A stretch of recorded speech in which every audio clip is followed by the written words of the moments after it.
When you hear the word Chicago pizza, do you think thick crust?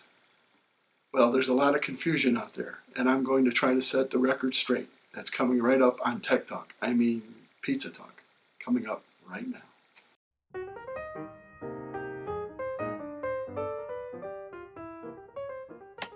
Let's talk about pizza.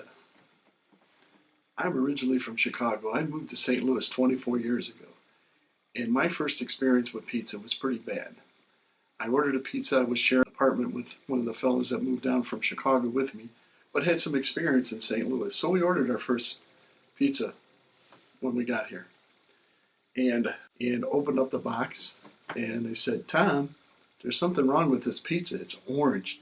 And he said, "Oh yeah, there's something I forgot to tell you."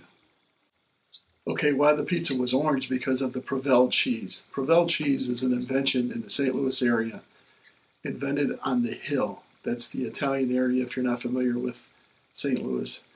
And it was used to put on pizza because of its melting capabilities. What Provel cheese is, it's a combination of cheddar, Swiss, and provolone. And it's processed, made together. Actually, I think Kraft makes it now.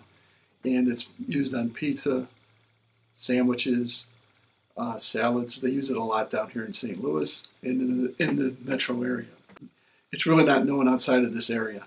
I'm not particularly fond on pizza. Have gotten used to it a little bit, but the biggest chain down here that sells it is Emo's, and you can get mozzarella if you ask. But Emo's is the biggest chain. I thought they were the ones that invented Provel, but it wasn't. And that's the history of the St. Louis pizza. It's very thin. It's like cracker thin.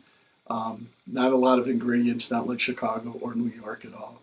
And they have Provel cheese. When people think of Chicago, they think of thick crust pizza. But it's really not thick crust pizza that was invented in Chicago. It was deep dish pizza. So there's deep dish pizza and thin crust. See, there's both kinds. Deep dish and thin crust. And they're both very good. Your timing is terrible. Your lines were right, but your timing it's terrible.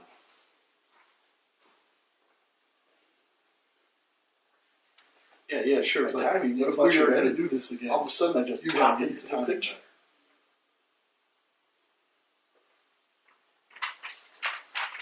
Yeah, but you better work on your editing skills too. Okay, so what's with all this pizza talk? Obviously, if you've been watching the video, Malnatis is my favorite pizza. It's the deep dish pizza that was invented in Chicago in a restaurant called Pizzeria Uno that is downtown Chicago. And then they opened their second one, Pizzeria Due. And Lou Malnati and Ike Swell opened a restaurant in 1945. And Rudy Malnati said that it's his recipe where the pan pizza originated for. Now, the rumor is that he was supposed to get a piece of the restaurant, and he worked for him for over 20 years and didn't get anything. So he went out to Lincolnwood, Illinois in 1971 and opened his first restaurant. And now they're all over the city and the suburbs of Chicago.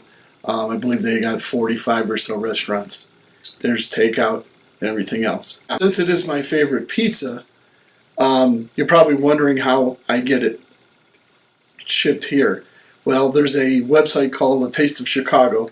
It is a collaboration of Lou Malnati, Portillo's hot dogs, Eli's cheesecake, and a few other Chicago staples that have put this together where they will ship you food right down in. I received mine in dry ice, and I'll show you how that works in a few minutes. But again, there's thin and there's deep dish and there's stuffed and there's all kinds of pizza. I like them all. I do like the thin crust in Chicago. I like Rosati's. I like Home Run Inn, which you can get frozen down here in St. Louis area, and I think around the country now. And we do have a couple of Chicago pizza places in town now. J.J. Twiggs, which is a Chicago-based pizzeria, is now one here right in my own hometown, and I believe there's two in the St. Louis area. So A little bit of taste of home is good, but when it's my favorite pizza, the Malnatis, I do have to get them shipped down. This gives you a little brief history of the pizza and settles the confusion, because Chicago has both, but the pan pizza was the one that was invented and developed at Pizzeria Uno, downtown Chicago. And there's a great Munchies, which is a YouTube, I believe it's just a YouTube channel. I'll link it below. The Munchies episode that just does all of Chicago, gives you a little bit better history than my little video did. But again, coming up, I'll show you how I get it shipped here. Okay, I'm going to show you here in a second how to bake one of these pizzas. But what I'd really like to know is your comments, because everybody down here in St. Louis area calls me a pizza snob, because I don't like their pizza. I like Chicago. I have been to New York a couple times, and I do like the pizza. Of course, I'm going to be biased towards Chicago, and I even talk about it in a couple of my New York vlogs. Everybody has their own taste, and everybody likes their own kind of pizza. But leave your comments below, and I like to see the battle, if it's New York or Chicago or, I don't know, California. I don't even know if they have pizza out there. But anyway, coming up is the baking.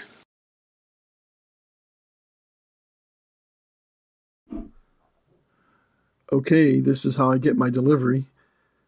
Comes right to me, shipped usually the next day,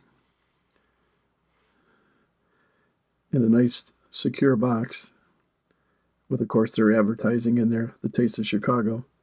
And then you have it inside a styrofoam cooler that it's shipped in, so it stays nice and cold, nice and stacked in there. I think I got 6 this time. And they're nice and sealed right in the pan that you bake it in, which I will show you here shortly.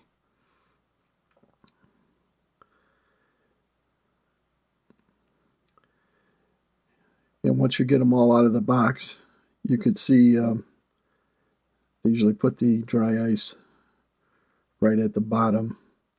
And of course, be careful not to touch it, because it will burn you.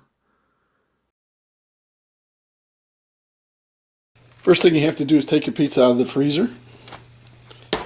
Second thing to do is preheat your oven to 425. Okay, next thing you want to do is take your plastic off.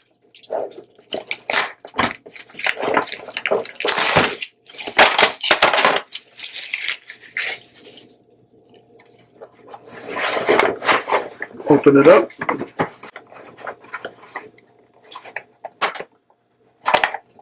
And this is a must.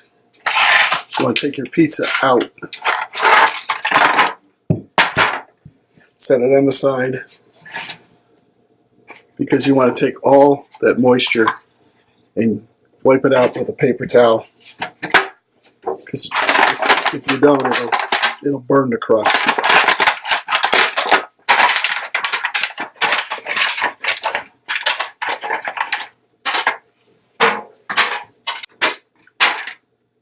Then you want to take a drop of oil, olive oil or vegetable oil. That's all about what I got left. I just rub it on the bottom and then a little bit on the sides.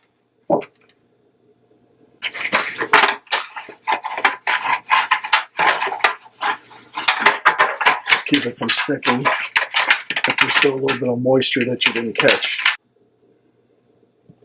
Pop your pizza back in the pan.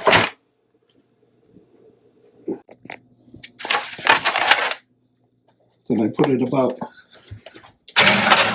middle rack and set your timer for 45 minutes. So after 45 minutes, it's like the edges might get a little dark.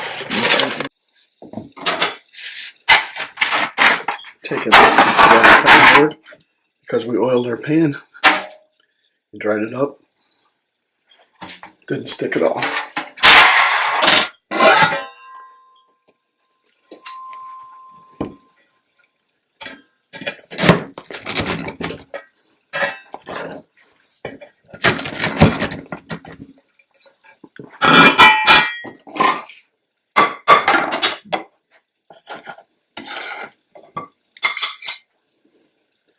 And it's done. And that's why you need to eat it with a knife and a fork.